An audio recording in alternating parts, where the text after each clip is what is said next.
Bloodlust surged as the vengeful god-twins pursued their ruthless justice.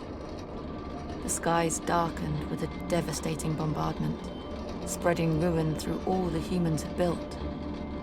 The vicious guardians of the Oblivion were unleashed to rip apart the flesh of the humans. Worst of all, the gods decided to take from the humans that which they cherished most. They took away the humans' ability to learn and understand themselves and their world. The memories of all they had known would slowly be lost. Soon, the annihilation was complete.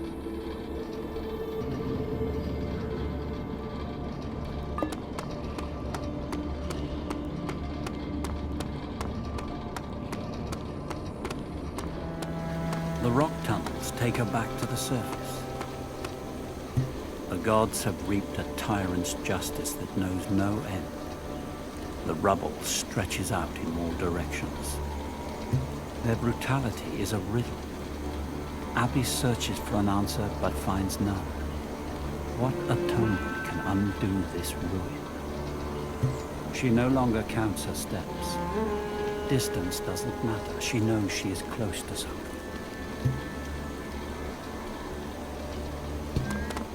Abby surveys the hazards strewn across the scorched swamplands, squinting into the foggy horizon. Deep within the distant mists, she glimpses a colossal mountain rising into the clouds.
Abby notices more sentry turrets ahead, artifacts of a lost ground war with the Guardians.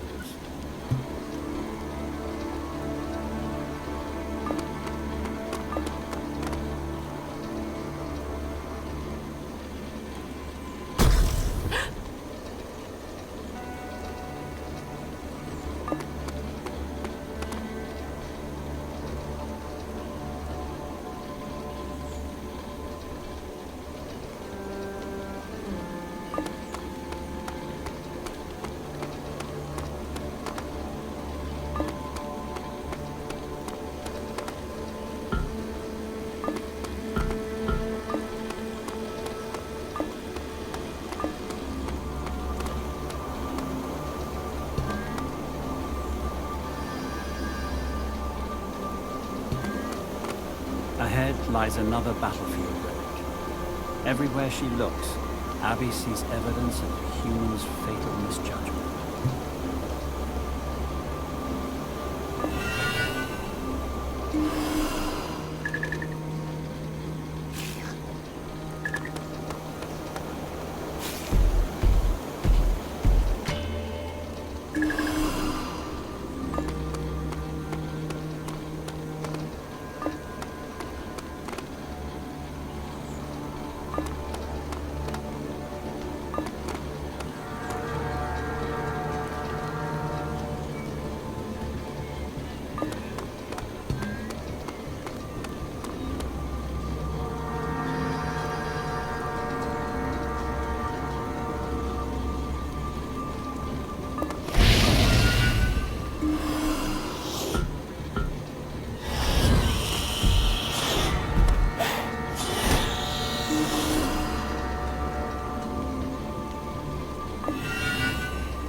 Guardian's mind still unsettles Abby. Now she understands why they were chosen to guard the Oblivion. In their opaque minds, they know something precious has been taken from them. A thirst for vengeance drives every vicious impulse.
Abby scans the terrain.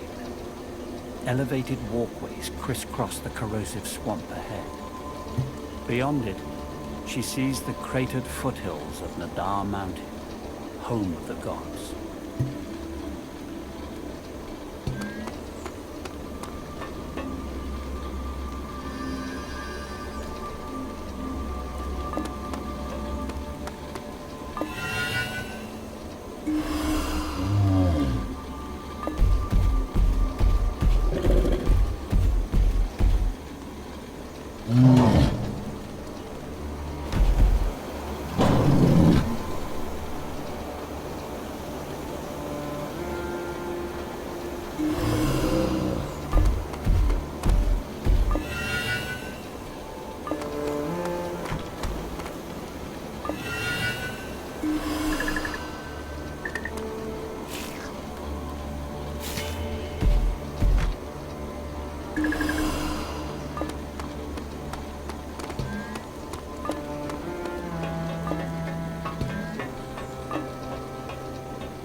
Abby's heart pounds as her scanner indicates another phantom signal.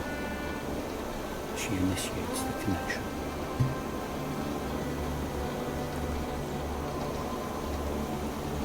I must accept it. My transmitter can't be repaired. I have no contact with the others. I don't know if anyone will ever hear these words. It matters not. Talking, even to myself. Alone, I could not resist the divide for long. Oblivion closes in.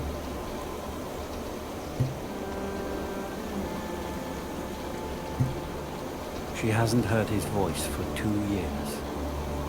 Like a reflex to rip at an open wound, Abby's mind recalls her memory of the day he left. She wonders how many more of his transmissions await her in the divide. A sudden urgency pulses through her tired muscles.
Abby peers into the murky water below. For just a second, she allows herself to think of it. Imagining his return, she loses herself in an impossible illusion. A fleeting rush of joy follows, but the pain comes quickly after. Pulling away from the vision, she resumes her progress.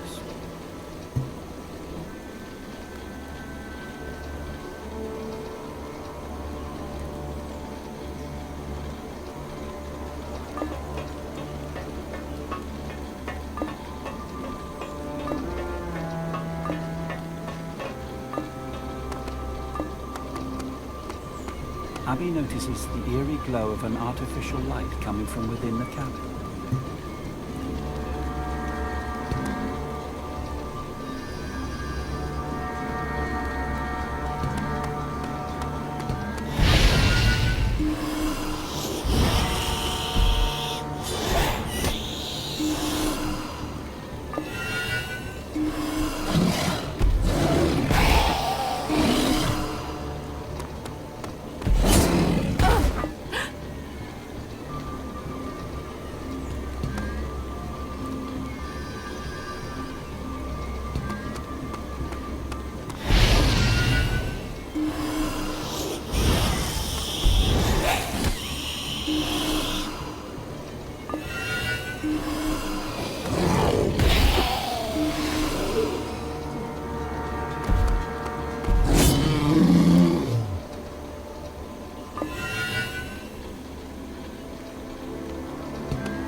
holds a small lifeboat above the murky water's surface.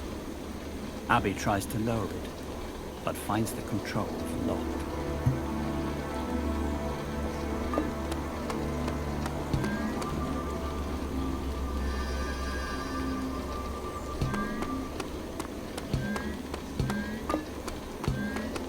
The cabin is littered with scavenged debris. A piece of battered electronic machinery radiates an ambient glow in the corner. Abby hesitantly places her hand upon the dimly lit screen.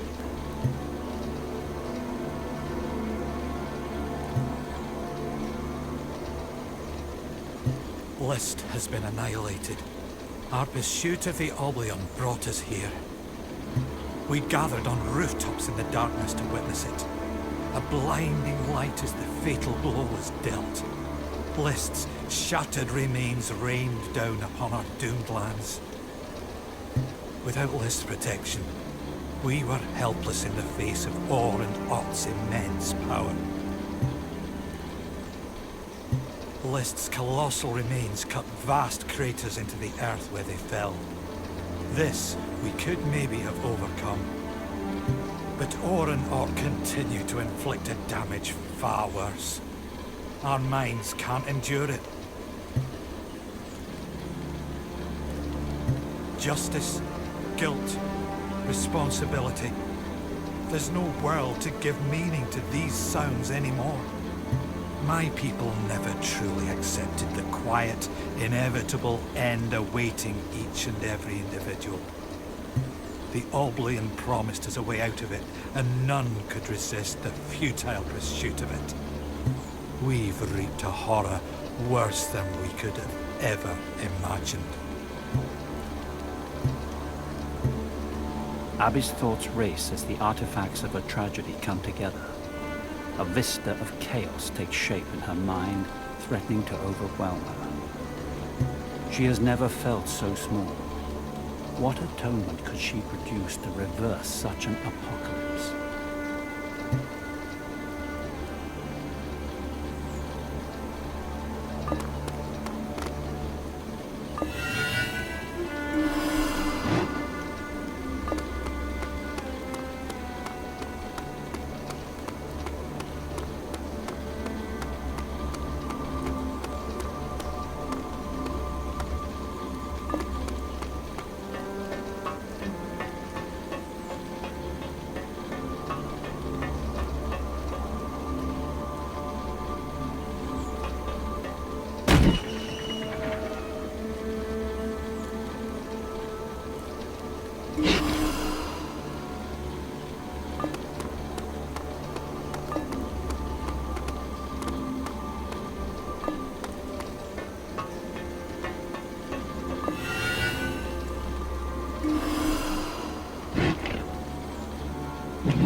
Abby peers into the murk, imagining his return. The pain comes.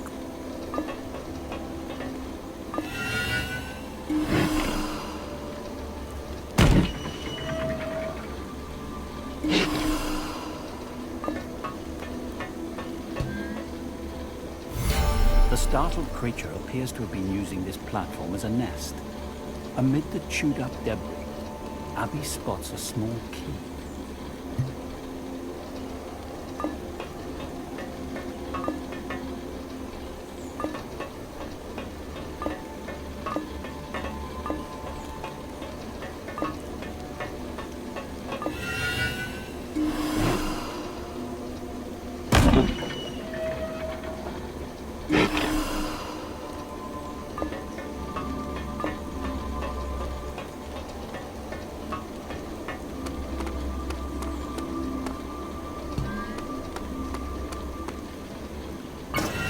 Abby unlocks the crane controls.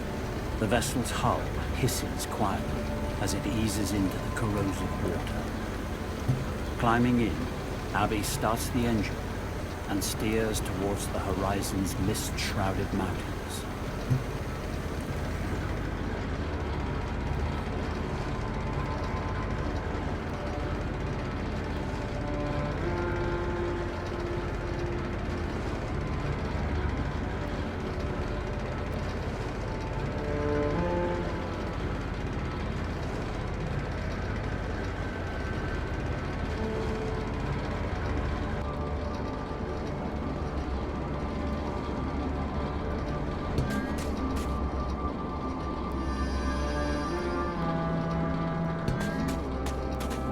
Heavy, blackened boulders litter the fractured landscape.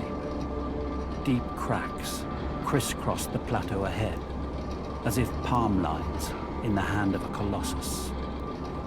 The magnitude of the God War's terrifying legacy is overwhelming.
We are weak, Abby.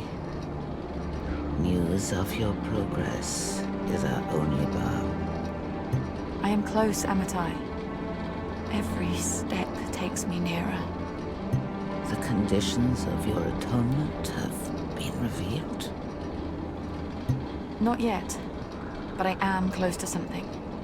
I can't explain it. I'm not alone. Echoes of Isaac guide me. It's as the prophecy foretold. The divide offers both epiphany and oblivion. There is not far to go. None have been beyond the Force monolith. Be cautious in your steps.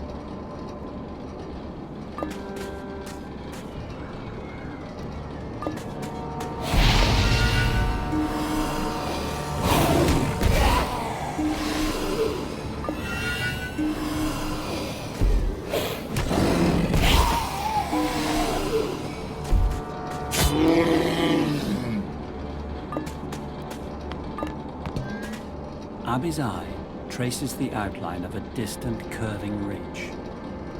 She realizes the shattered plateau on which she stands is the hollow of a vast crater. From its epicenter rises the unmistakable form of another monolith. Abby continues towards it.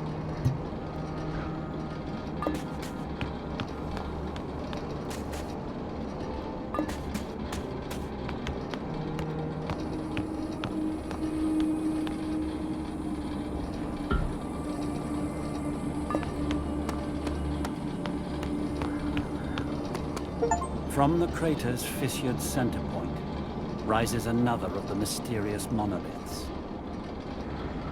Like a tombstone, it anchors a world which has passed within the one that endures. Abby studies its script.